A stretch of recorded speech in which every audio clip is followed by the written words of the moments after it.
ሄዶ ነገሩ አውሩ ለዓለም ተነስቷል በዚህ የለም ተነስቷል በዚህ የለም መድኃኔዓለም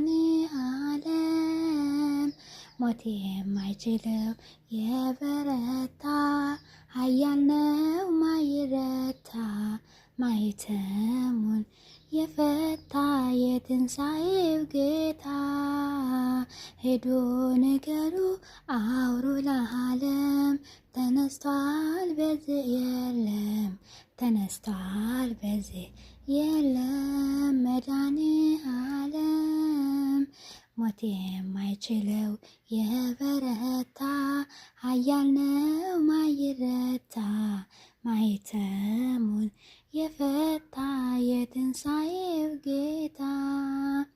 አሜን። እንኳን በሰላም አደረሳችሁ ለብርሃነ ፋሲካ።